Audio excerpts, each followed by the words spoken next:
The health outcome we will be discussing is cardiovascular disease. Cardiovascular diseases are diseases affecting the heart and blood vessels, the most common disease being atherosclerosis.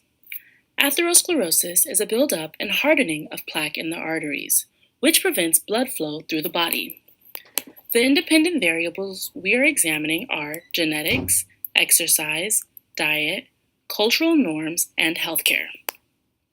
Genetics directly affects which genes are expressed in an individual, which can impact how their body deals with certain stressors and other physiological processes.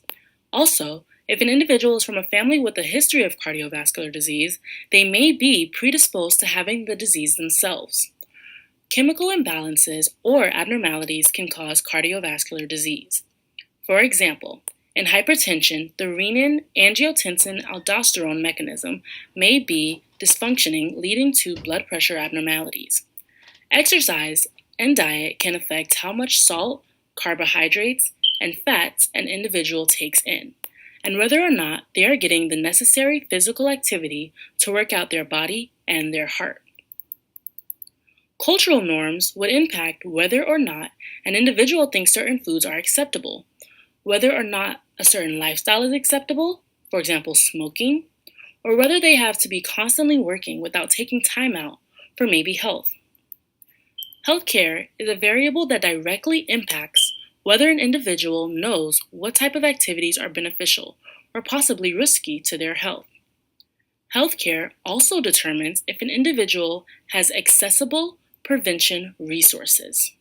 For example, if an individual is getting checked out by the doctor regularly, a physician may notice very early on that blood pressure levels are off, or that an EKG might look abnormal.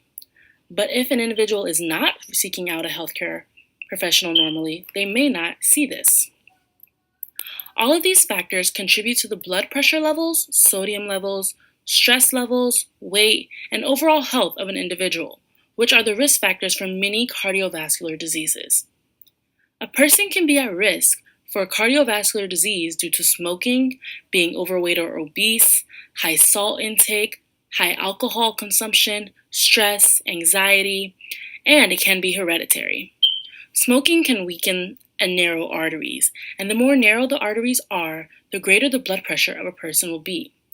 Individuals who are obese tend to have excess fatty tissue. This fatty tissue can further constrict and narrow blood vessels. And excess weight, along with these forces, the heart to work even harder, more regularly, and to try to pump blood throughout the entire body, causing blood pressure to be higher. Salt contains sodium.